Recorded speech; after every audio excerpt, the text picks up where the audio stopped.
Hello, everyone. How are you? Hi. Hi. Hey. It's the Library Love Fest team, and we're saying hi from all points in Queens and Brooklyn. Welcome back to another episode of Writers to Watch, the 2024 edition. Yahoo! Hi, Lainey. Hi, Virginia. Welcome to 2024. Thank y'all. I, Grace. I can't believe it's been a year of writers to watch. I I So know it. know. exciting. That went fast. That really I did. kept typing 2024 and I was like, that doesn't sound right. I know. Ugh. But yet it's true. And we're here and we're psyched and we're glad you're here with us. Couple of technical difficulties. I'm not really sure if we're streaming right now on Facebook, if we're only on Crowdcast. Do we know, Lainey and Grace? Facebook is seemingly have connectivity issues, which Okay. we're working on right now, but So we'll put a little notation on Facebook, swing on over to Crowdcast. And how about that? That'll work, right? Mhm. Okay. Yeah. So, listen, everyone, we are so glad to have you here tonight. And we have five authors with us, technically four, one's hopefully on their way. But we have a great range of stories here. I'm so excited. So we're just going to dive right in. But wait.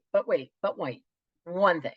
So we're a little bit ahead of the game with our writers to watch schedule. So before we start with the authors tonight, and let's mention them very quickly, Kaia Alderson, whose book In a League of Her Own will be coming out in August. Peter Swanson, whose book A Talent for Murder will be coming out in June. Monica Wood's book How to Read a Book will be out in May. Zoe Schlanger, The Light Eaters, her book will be out in May. And David Nichols, You Are Here, will be out in June. So you're going to hear from all those authors tonight, starting with Kaia Alderson in 1 minute. But I just want to make sure that you all know that if you can't stay the whole night, we get it. We should be off by 8 o'clock, maybe a smidge after.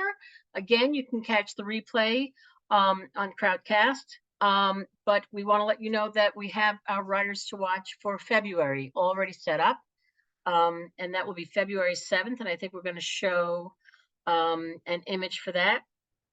So mark your calendars for February 7th, writers to watch, where we will have Catherine Newman, Wanda Morris, Rainbow Rowell, and Alan Murren.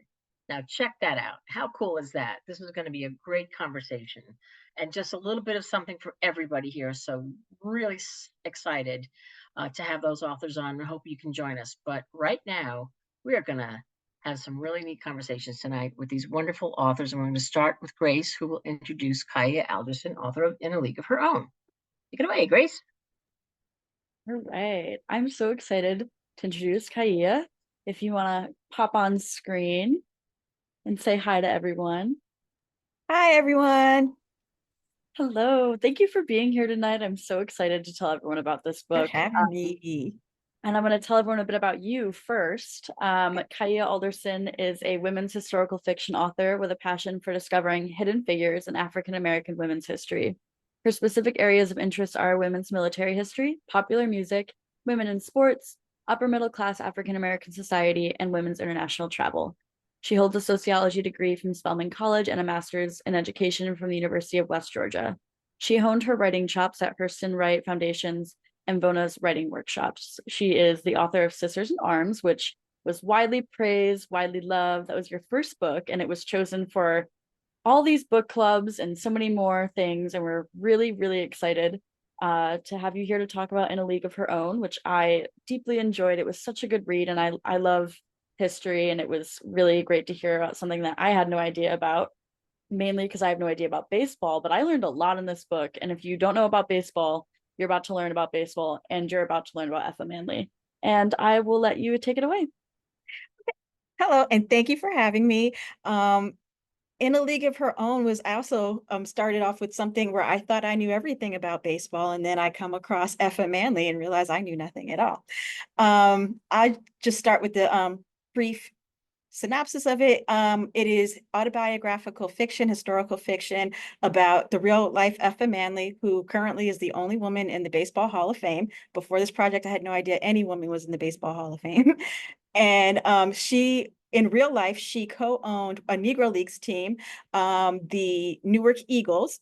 Their first season actually was in Brooklyn, and I'm actually wearing a replica of their 1935 Brooklyn Eagles cap. This is not a New York Yankees hat. This is a Brooklyn Eagles cap. It would be okay if it was a Yankees one, though. And while I was finishing up Sisters in Arms, I kind of was like, I should do a Negro Leagues book, because I knew we had 4 women who actually played in the Negro Leagues. I was like, I should do something about the women who played. And as I'm doing my Google searches, what pops up is, oh, here's the 4 women who own Negro League teams. And I'm like, huh?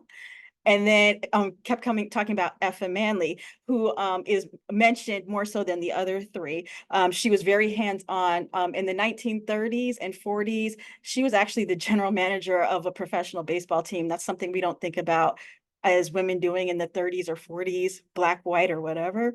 And so I was completely intrigued. Her whole story is fascinating from her birth to her death. She was a woman who gave them hell. I talk about, before she even got into baseball, she was instrumental in desegregating the workforce on 125th Street in Harlem.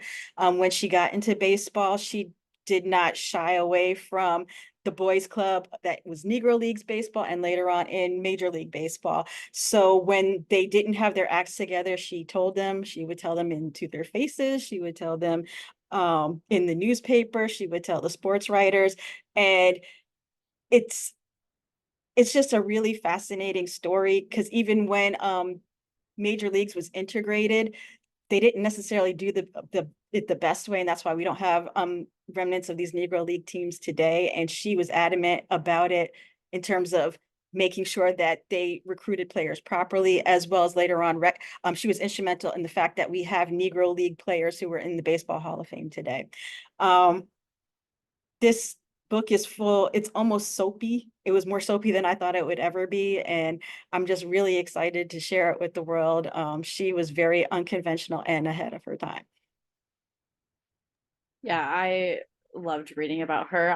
It was kind of one of those like, what does this woman not do sort of Yeah. thing. It was, and I think you did a really great job capturing her. And I went on a very big rabbit hole on the internet afterwards, and I was like, I'm like 8 Wikipedia pages deep right now. I'm reading Mhm. articles that I didn't know existed. So yeah, and I'm really excited for librarians to get to read this. So thank you for talking a bit about the book, and we'll welcome our next author. Okay. Hello. Oh, and you're so prompt. Thank you, Peter.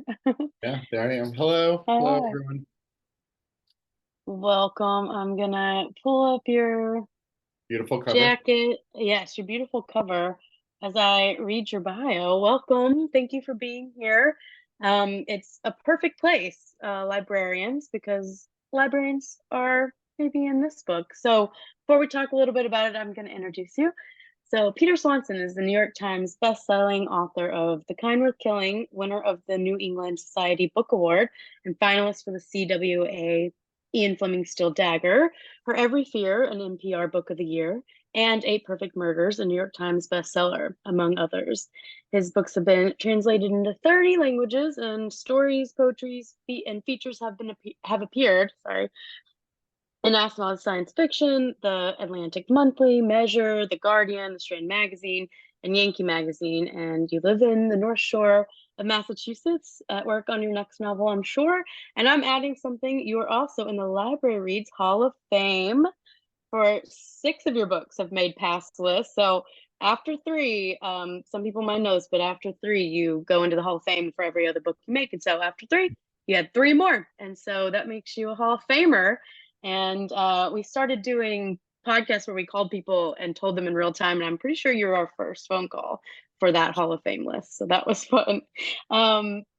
So I have a wonderful quote from Liv Constantine about this book. It says, "Talent for Murder is a clever, ingenious, edge-of-your-seat thriller that will flip your expectations upside down. I couldn't turn the pages fast enough to reach the jaw-dropping conclusion. I couldn't agree more. And I'll leave it to you to tell us what you want us to know about A Talent for Murder." Thank you, Lainey, for that introduction. Um, so yes, as you mentioned, the most important thing about this book is that it's about librarians. So the main character, and as is often the case with my books, I kind of can describe the opening third or fourth or sometimes only the fifth, because I don't want to give too much away. But the opening of the story is a librarian, 40-ish librarian, Martha Ratliff, who has recently gotten married to a man that she dated for about a year, and now she's been married to him for about a year. And he's a sweet guy, but she feels like she doesn't quite know him, or d despite the fact that she married him, he really pressured her into it. And he's a traveling salesman who sells novelty items at teacher education conferences, and an odd job. But she starts to notice things, including the fact that one of his shirts that he comes back with that's in the laundry has like a strange blood mark on it. And she starts to get a little suspicious and starts to do what a good librarian will do, which is do research. So she starts to look up all the places he's been since she's known him, and begins to find that there are crimes, either assaults or murders of women, unsolved in some of the cities that he's been to. So it's a book about suspicion. It's the evidence is not quite strong enough for her to know for sure if he is really this monster that she suspects he might be.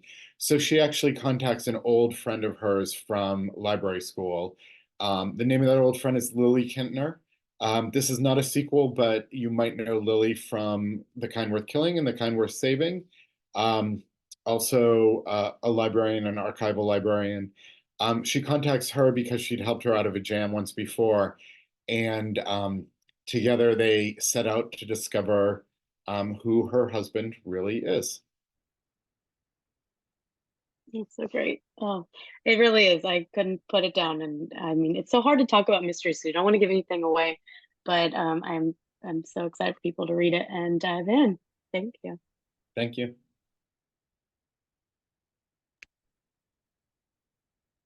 Okay, the next author we're going to introduce is Monica Wood. Hi, everybody. Thank you so Hello. much. Oh, I'm so excited you're here. I'm very honored to introduce you. I sobbed my way through this book. I will say I don't want everyone to be like, oh, it's a crying book. It's not. I'm just emotional. Monica Wood is the author of How to Read a Book, which is on sale May 7th, and she is a novelist, memoirist, and a playwright.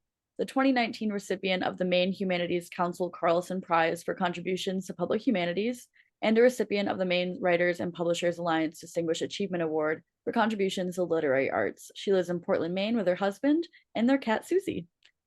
All right, and I also have a really beautiful quote I want to read from Lily King, New York Times bestselling author of Euphoria and Writers and Lovers.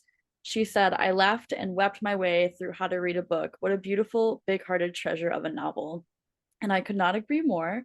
And I will let Monica tell you about this beautiful book. Oh, thank you so much, Grace. And thank you, everybody, for doing this. This is really amazing and a lot of fun. So How to Read a Book is my new novel, my sixth novel. And it twines the stories of three characters. The main character is Violet Powell. She's a 22-year-old woman from very rural Abbott Falls, Maine. And she has just been released from prison after serving time 2 years for a drunk driving crash in which she killed a kindergarten teacher. The second character is Harriet Larson, who's a retired English teacher, and she has been the volunteer running the prison book club that Violet was a part of. And she's also facing an unsettling, she's about to get an empty nest. And so her life is a little bit unstable right now. And then the third character is Frank Daigle. He is a retired machinist, and he also works part-time as a handyman at the local bookstore in Portland, Maine. And he is the widower of the woman that Violet killed. And he is still haunted by the complications of their marriage. So the three of these people encounter each other on Violet's one of her first days. Some really delightful research that I did, because I gave Violet a job in a bird lab with a scientist who is studying avian cognition. And so I got to go to a bird lab at Harvard, and I met an incredibly smart African gray parrot named Griffin. And if you want to know any more about that, I can mention it later when we're talking. We have some photos of the parrot here. Yeah, that's Athena on my shoulder, and that's Griffin giving me the evil eye. Yeah, she's only 8. She was a party girl and didn't like to really work that hard. And Griffin is 23, and he's like the kid in the front of the class who wants an A and get all the answers right. They were At what point, totally adorable. yeah, at what point do they become like teenagers? They have really long lifespans, so They have very long lifespans. It's kind of, Athena was definitely kind of a teenager-y girl. She'd be 10 now, but she was 8 when I met her, so she'd be 11 now. yeah, beautiful and smart birds for sure. Mhm. Yeah, thank you for telling everyone a bit about how to read a book. I just wanted to say this was a really refreshing novel. I feel like we don't often get stories about incarcerated folks like this, and it was just really a really beautiful book. So thank you. Thank you, Grace. And I'll pass the mic on, the virtual mic. Hi, it's me again. I'm just going to leave it on up and invite Zoe Schlanger on. So, hi. Hello. Thanks for being here. This book is, we just talked about before we got on. You came into the office and everyone came downstairs and people brought plants from their desks to listen in, and it's just been all a buzz. So very excited to have you here. I know there's a lot to dive into, but thank you for being here. Thank you. All right. So Zoe Schlanger is currently a staff reporter at The Atlantic, where she covers climate change. Her work has appeared in the New York Times, the New York Review of Books, Time, Newsweek, The Nation, Quartz, and NPR, among other major outlets, and is cited in the 2022 Best American Science and Nature Writing Anthology. A recipient of the 2017 National Association of Science Writers Reporting Award, she is often a guest speaker in schools and universities and libraries, hopefully. And she lives in Brooklyn, New York. And I'm going to let her tell us all about The Light Eater.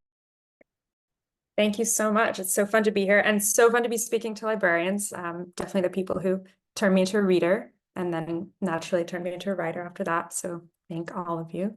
It's also fun to get to represent nonfiction at this gathering, science nonfiction, changing it up a bit. And you heard a bit about parrot cognition. So now I'm here to tell you about plant cognition.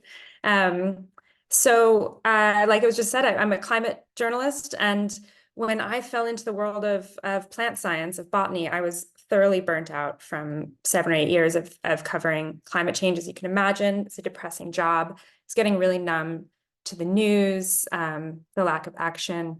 And my editor said, why don't you try something else? So I started calling botanists, and I've always been fascinated by plants, calmed by plants. I have an ungainly number of houseplants. But instead of having this nice mental break that I was thinking I was getting myself into, I quickly stumbled on the biggest revolution in the field of plant science in 100 years. The more I talked to botanists, the more I realized I was watching in real time the development of this paradigm shift in the field. I was seeing that a sector of botanists were coming to absolutely incredible realizations about what plants are, what plants can do. And for some reason, no one outside the halls of botany had yet really noticed this. They were all talking to each other and fighting with each other. Botanists can get very salty. You can read all about it in this book. But I do believe this book will serve as the first look to a lot of readers and to the general public about questions that will no doubt explode into the public sphere shortly. New technology in plant science is confirming things we could only previously guess at. For example, you've probably heard a lot about trees communicating, plant communication. Yes, they do communicate through airborne chemicals, but they also speak in their own way to other species, which is really unheard of when you think about our ability to communicate, which is very poor with other species. They can coerce insects to do their bidding. They are documented lying to flies about what they can offer flies to get what their own needs met. They seduce wasps to get pollinated. Their language can be fascinatingly quite language-like, quite analogous to ours. They plants that live in fields or mountainsides that are very isolated form regional dialects, much like we do in their chemical signals. They can also see in their own way. There's more photoreceptors on a plant's leaves than we have in our own eyes.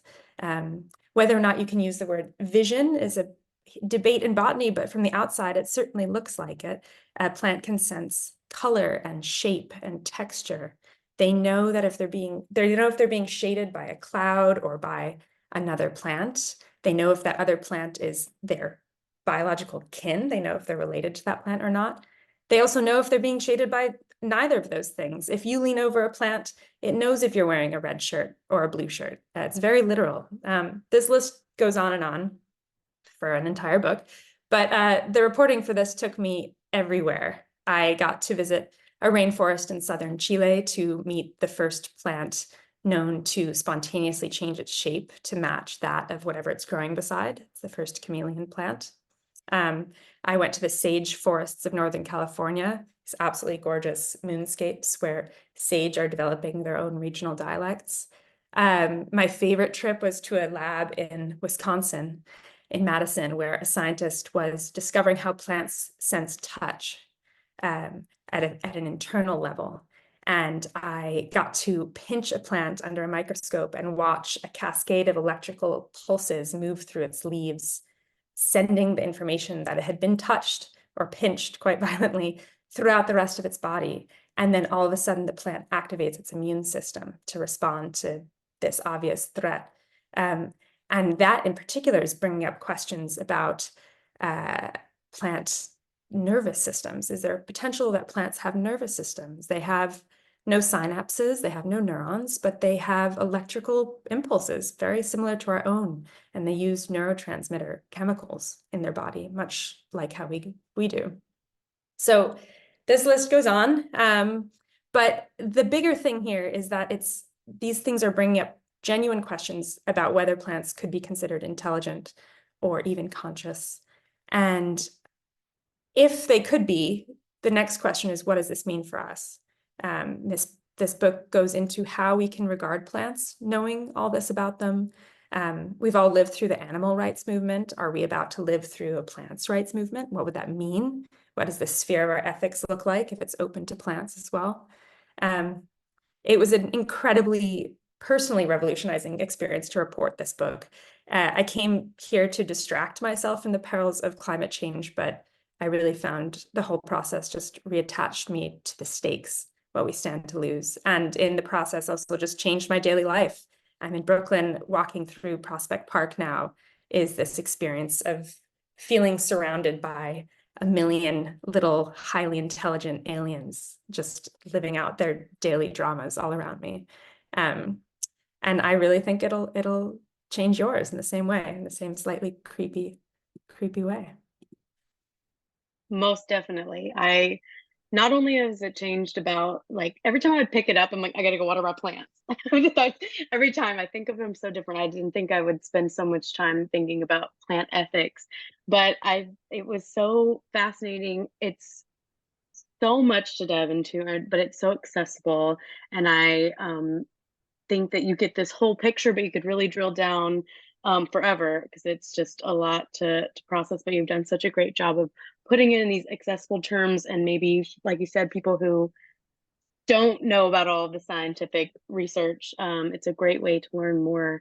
But I think that it was just, I mean, I don't know. I've annoyed everyone I've spoken to. Like, you have to hear about cut grass. Maybe they're screaming. These kind of fun, interesting things that you have put in here. But I have a wonderful quote that I would be remiss if I didn't read.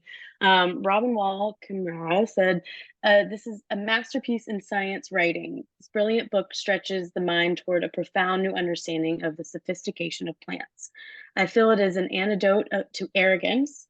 It engenders humility, respect, and awe for the light eaters who make the world." A wonderful quote.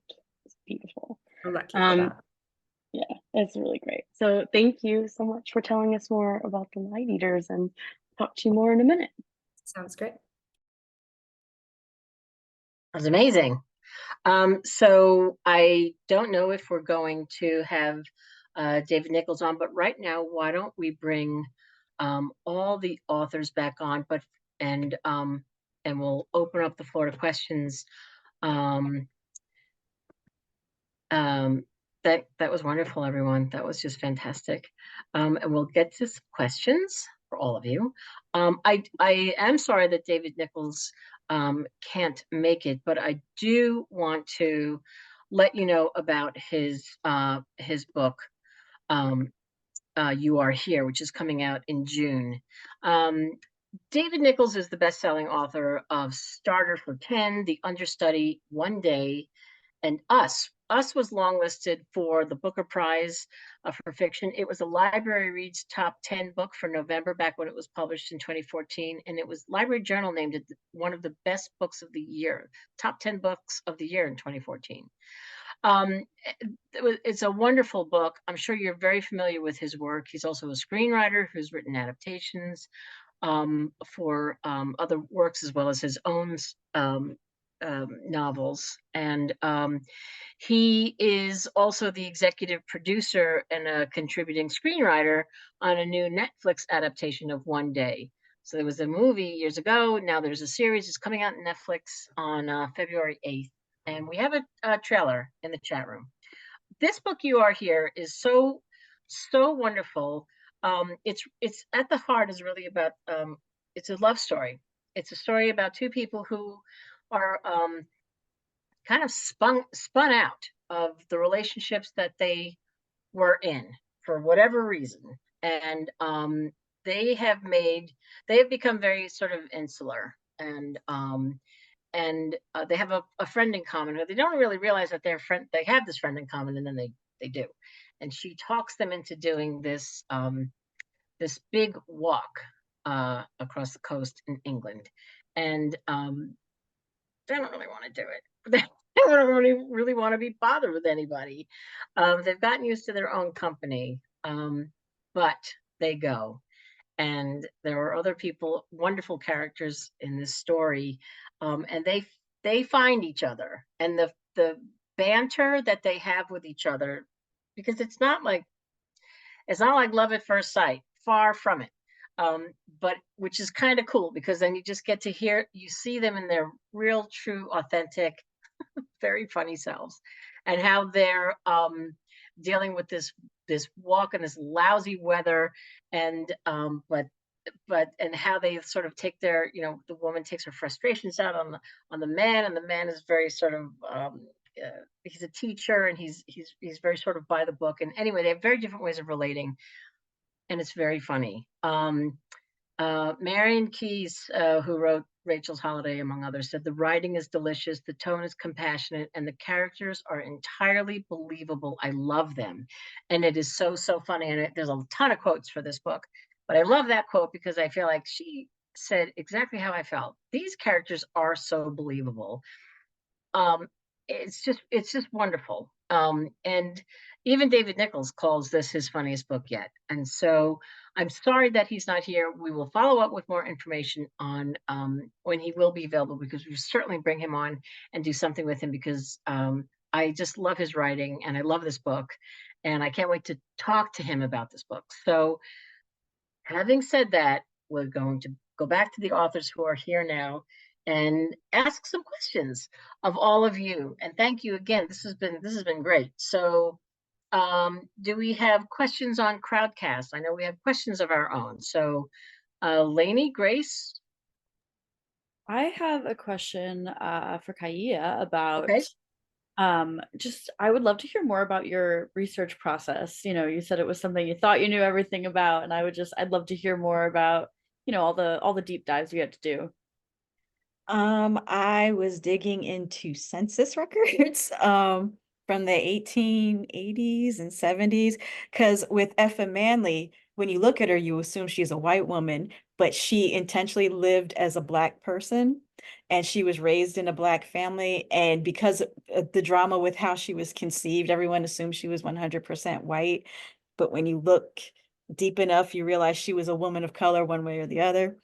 I actually got to go to Cooperstown, and she kept a scrapbook during her baseball years. And so I was able to touch her scrapbook and flip through it. And that was amazing. And just being at Cooperstown as a baseball fan was amazing. So that was cool. Just and recreating Harlem in the 30s, and trying to figure out why she did the things she did and where she made some bad decisions, and trying to piece life together. Was able to figure out why she was doing some kooky things at one point that a lot of the other sports writers hadn't picked up on. So I thought that was really cool. But that was part of my process. But yeah, a lot of deep. I felt like I was working for a gossip column at one point, because it was like I was like getting deep in people's business. It was weird. My background in college is actually archival work, and I always thought about it. It felt like you're putting together a quilt of someone's life. And you do get some juicy stuff when you go through people's Cooperstown is really cool museums. So I hope you got to be on the Baseball Hall of Fame too. They got cool stuff there. But thank you. Yes. So Peter, this book is also an ode to book lovers. There's a lot of nods to different books in here. Did you have a list going in of books you wanted to include, or did that come naturally, or maybe there's clues? I don't know. What did you think while writing it? I mean, in general, I think a lot of my books, I always want to know what my characters are reading, especially if they're readers. And in this case, several of the main characters are kind of are librarians or people who like to read a lot. And I just as a reader, when I'm reading fiction and they say so and so got into bed and read their book for half an hour and then fell asleep, I always kind of want to know, well, what book are they reading? That's just me, so I always include it. So some of them are random, some of them are kind of like, what do I think this person would read? They're not even necessarily books I've read. I think one of the characters is reading the Outlander series, which I haven't read. I've seen a bunch of the show. But then there are obviously things in there that are more important. I think Talented Mr. Ripley makes an appearance, a pretty big appearance. And we talk about, the characters talk about that book, and also someone finds a first edition UK Talented Mr. Ripley and describes it. So that was fun to do. My research involves 5 minutes on the internet, looking up what the, first edition of Talented Mr. Ripley looks like. But anyway, it's really fun. I think one of the things I tend to do is, if I feel like I'm kind of stealing or borrowing something from a book, I make sure to mention it so it looks like an homage and not just pure theft, which is, it's a veteran move, I guess.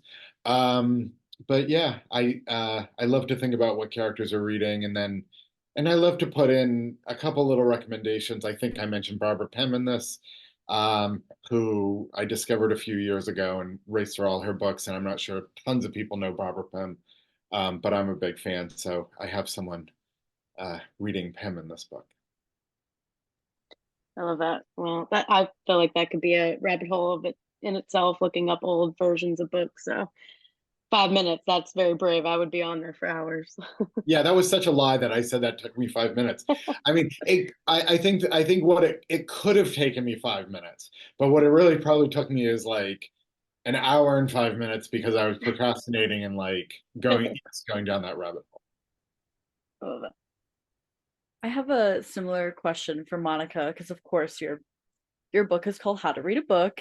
Books are very much part of this book, and I wanted to ask you in particular, you chose Ethan Frome. Can you talk a bit about why that book was the one that you chose for the women to read? Yeah, there were several of that ilk, like the ones you read in high school. So they're reading The Great Gatsby, they're reading Ethan Frome.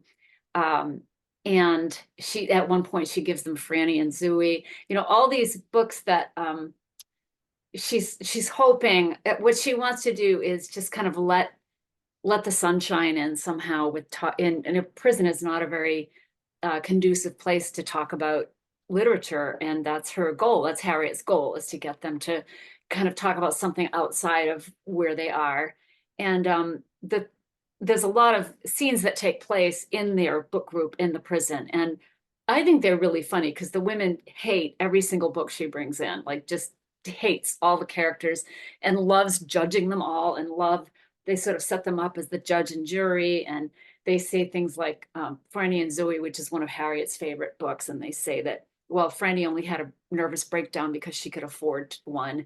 And there's another, the only fictitious book I had them read is a memoir called Scar Tissue, about this famous heart surgeon who thinks she grew up poor, and they are just merciless with this character in her book. And so that was really fun. And Ethan Frome, you know, it's basically one of the women says, you know, that they should have called it Ethan Frome, God Hates Your Guts. And so it's the idea that, okay, life sucks and then you die. And but what's happening is, underneath all of the kind of smack talk about the characters and the books, they're really listening, and they have incredible insights. And it's sort of like that's what the surface is. And then underneath, they love all these characters, and they are really interested in why the characters are doing what they're doing. And some of the things mirror a little bit what's going on in their own lives. They were really fun scenes to write. And they're some of my favorites too. I love the interaction between all the women, and how they interacted with Harriet. And yeah, it was just really delightful. Thank you.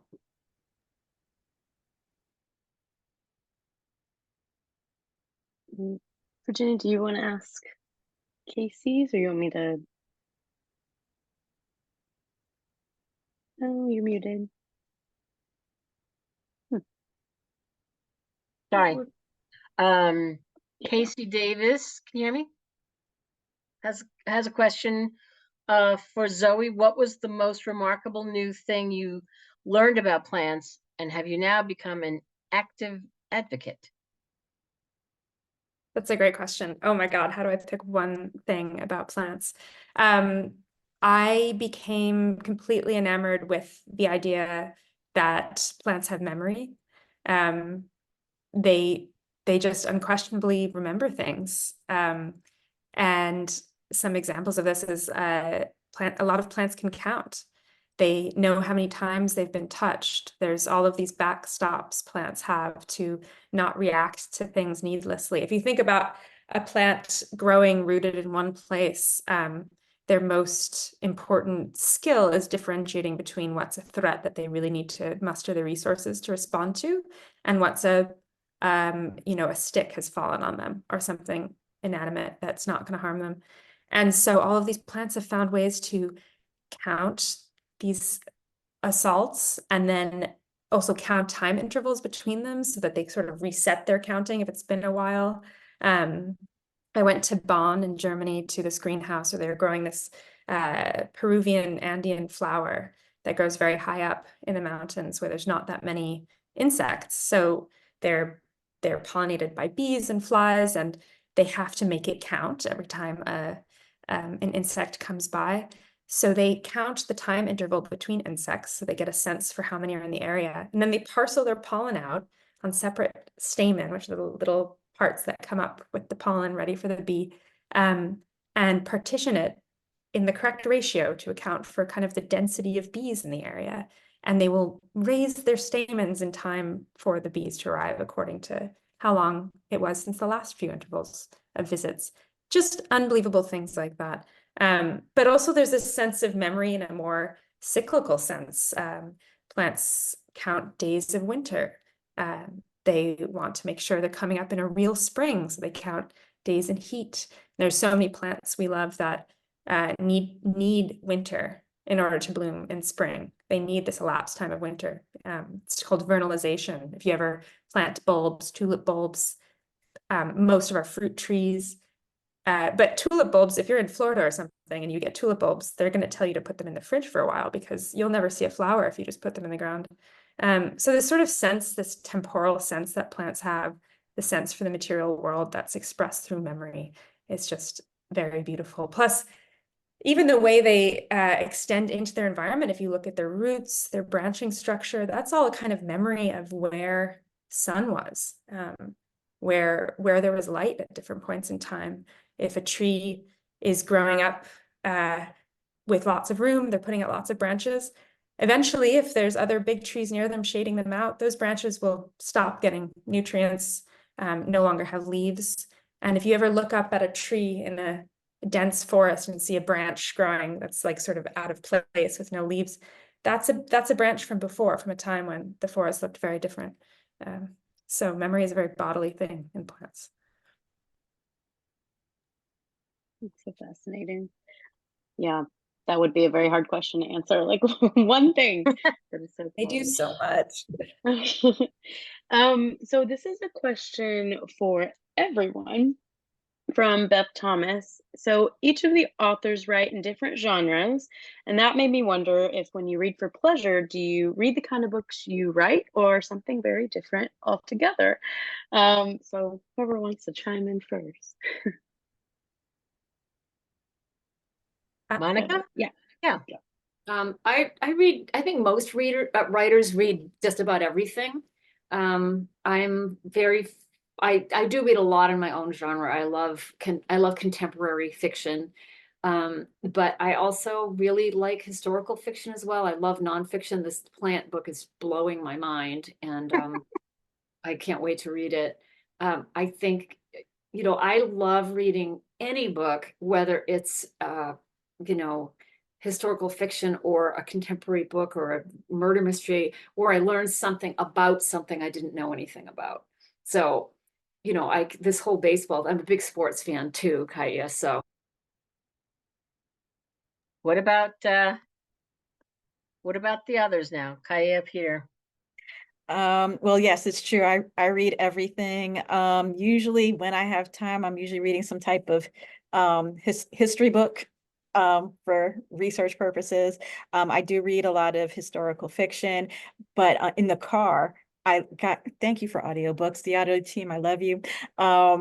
Memoir written by the person who it's about is the best, in my opinion. And then fantasy and female assassins, for whatever reason, that's my jam. I'm pretty much 80% murder mystery in my reading life. I mean, I've read, I'll occasionally read nonfiction. I like to read biographies, and literary fiction, but really, when I'm picking my next book, which is kind of where I'm at right now, I just finished a book. I just gravitate toward murder mysteries. I've just, always been suspicious of a book that doesn't kill someone in the first chapter.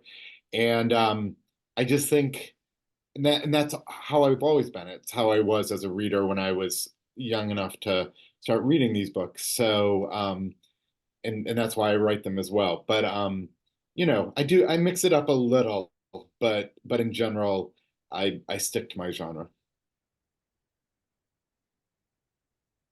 I don't know if we this isn't a question, it's just a comment from Casey Davis, who says, I just watched a French detective show called Astrid that used a plant who was the only witness of a crime to catch the criminal.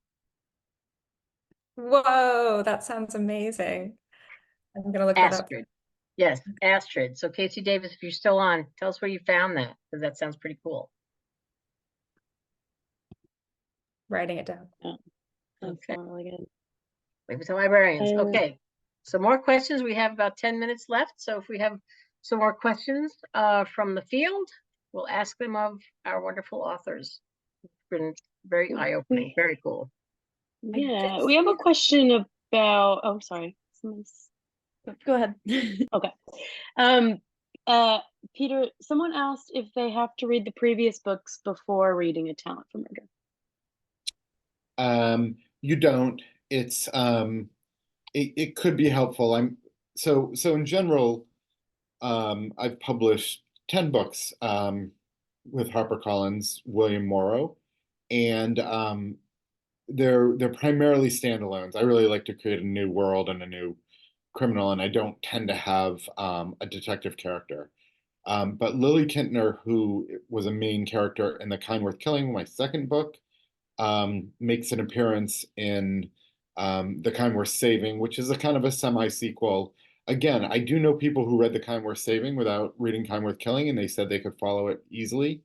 And then A Talent for Murder also brings back Lily Kintner and one other character. You don't need to have read the books, is the simple answer. You know, if you want to, if you determine that you like Lily or you're interested in her story, of course, if you want to read it in order, you want to start with Kind Worth Killing, but you don't need to. Perfect. Thank you.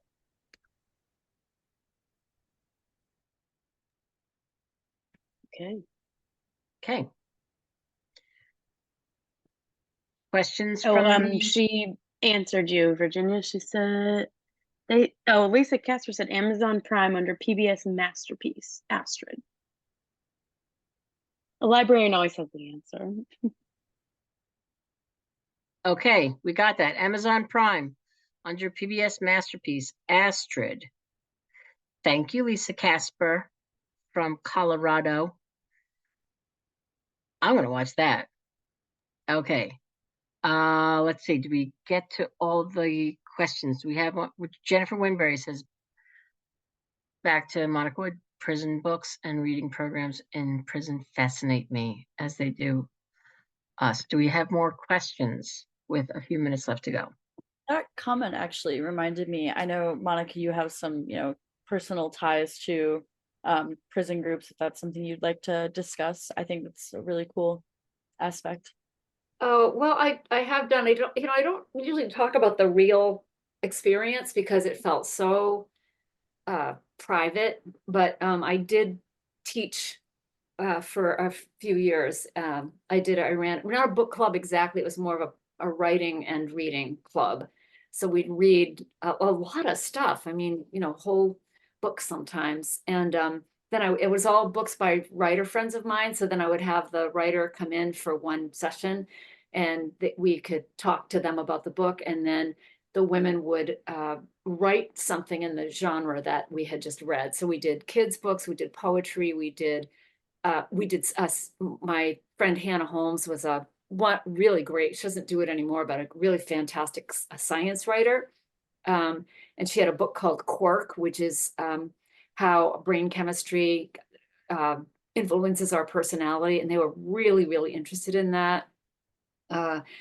And so the women in the novel are more profane than the women in the real life. They were just so very aware that they didn't want to offend me in any way, which was kind of adorable. But there are some similarities. It certainly came from, my experience. But if you ever want to feel completely appreciated, do something inside a prison.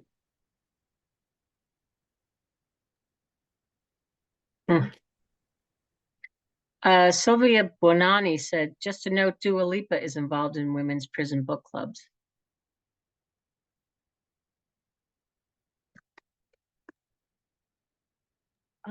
We do have a question saying, can authors tell us about what they're working on next? It can be a secret, you don't have to share. Yeah. I feel like it's just you don't have to share, but I feel like we should just point. Somebody. Anybody have something in particular that they really want to share? They can, or you can say what you're reading if you don't want to say what you're working on. Yeah, what's on your nightstand right now? What can't you get back to? I'll jump in here and say, so I just read a really interesting book called The Long View. It's by Elizabeth Jane Howard. She was sort of a mid-century English writer. I think this was her like second or third book, and it goes in reverse chronology. Um, and all I'll say is that the thing I'm working on next, which is of course another sort of murder mystery, has elements of that to it as well. A sort of telling the story backwards. Oh, neat. Zoe, what are you reading? I am reading Ed Young's An Immense World, which feels like a twin in a way to my book, but it's about animals and the incredible sensory worlds they inhabit. And it's such a reminder that we have such a limited palette of sensing ourselves, that all of these creatures just can sense things we don't even imagine, and their realities are so different from ours. But here they are, like right next to us, having totally psychedelic trips on their own that we can't appreciate. Really recommend it. It's amazing science writing. He's such a clear writer. Yeah. Well, it's interesting you say that, because I have a wonderful quote from Ed Young about your book that I will plug right now. It says, "I'll never look at plants or the natural world in the same way again. Achingly beautiful." That's amazing. You won't say it, but I'm going to say it. It's a wonderful quote.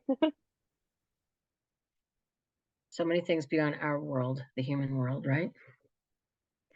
Kaia, what are you reading? I'm in the middle of The Rebellious Life of Rosa Parks, and I'm listening to Worthy by Jada Pinkett Smith. Which is interesting. I listened to Will earlier or last year, so it's interesting to hear people talk about same events from different perspectives. Right. I like doing that too. Right. Does she narrate her own? Yes, she does. Awesome. That's the best, when you get their own voice in the audiobook, I think. Yeah, I agree. Yeah. Did we get everybody? Monica, did you say what you're reading?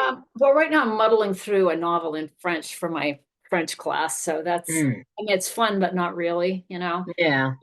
But I just finished Tom Lake by Anne Hub. And audio. Did you listen to the audio? Meryl Streep? I have never listened to a book. Even That's one to do. Even the one I narrated, I have never listened to an audiobook. I just, because the only time I would do it is in the car, and I'm not really the greatest driver to begin with. So I think it would be dangerous to other people for me to listen to a book while I'm driving. So I have never done that. And I also just finished my murder mystery that's last month was A Twist of the Knife by Anthony Horowitz. And I just love his books. They're very meta, you know, he's one of the characters, and they're really well written and really fun. So I read that as well. We had Anthony on Writers to Watch. Was that October? It feels like so long ago, but also yesterday. Talking about this one, and he had some interesting stuff to talk about based on like the meta idea of him being in it. So if anybody's interested, you can go listen to him. He's very funny, very delightful. Hilarious. The funny guy, smart and witty, and he's hilarious. I do want to mention a book quickly, going back to the idea of, Monica, what you had said about, you know, if you ever get the chance to help from the inside. Years ago, we published a book by Wally Lamb called Couldn't Keep It to Myself, Testimonies from Our Imprisoned Sisters. Do you know this book, Monica? I do know it. I know it very well. Yeah. So he this did some was really great work. Yeah. Wally Lamb taught at the York Correctional Institution for imprisoned women, and anyway, got them to sit down and to write, and this is that book. So and that came out years in 2003, I think. The paperback is still available. That came out in 2004. So yeah, 20-year-old book, so that'll tell you something. But anyway, we've hit the 8 o'clock hour, and unless there are any other questions or anything that anybody on our panel wants to say before we say good night. I want to say yay for librarians, and I would love to hear the name of the childhood librarian. Everybody has to have one. Mine was Mrs. Thomas in the Mexico Public Library in Mexico, Maine. Who else has a librarian that just comes right to the front of their brain? I want, oh, go ahead. Go ahead. You go, Kaia. Rachel Freed from the Philadelphia. We've known each other since we were kids, and whenever I need a recommendation, she always has a list for me. I love you. Peter, Zoe. Carlisle Public Schools. I think it was Mrs. Rice, but not Carlisle Public Schools, Carlisle Public Library, which was a beautiful library in Massachusetts, kind of Gothic brick place where I really fell in love with books. I wish I could remember my childhood librarians' names, but Bethel Public Library. Shout out Bethel, Connecticut Public Library. The best thing in that whole town. Saved so many kids' lives. Wow, that's pretty great. Lainey, Grace, who are yours? Off the top of my head, I couldn't tell you. Like, I know them, but I can't even remember right now. I mean, I know several public librarians now that I am in conversation with when I was growing up, and maybe not as a kid. Yeah. Plus, my mom was a teacher, so a lot of the books came from her school, like her library in the classroom. So My high school library didn't have a librarian for, I think, 3 of the 4 years I was there. We had people filling in here or there, which, but I had a fantastic English teacher, Mrs. Fissler. That woman made me a reader, fantastic woman. And yeah, very thankful for her. And she's pushed books on me, and I am now doing the same thing to her. She just retired this last year, so now I'm texting her, you got to read this, you got to read this. You have all the time in the world now, so get to it. That's great. Mine is Mrs. Bernardus from St. Mary's School Elementary. And that was the best time, to go running in there and get the Goofus and Gallant magazines and the highlights, and then find just the best book. And my mother worked in a school library for years and years. So, all the best books would be coming home with her from work. And it was just a dream. So we're very lucky. Monica, thank you for that question. That was really cool. And I think a great note to end on. So listen, this has been lovely. And again, sorry for David Nichols, but be sure we will be doing something with David. He's over, I believe, in the UK, so maybe there was some connection issues. I don't know. But for the authors who are here today, thank you so much, Kaia Alderson.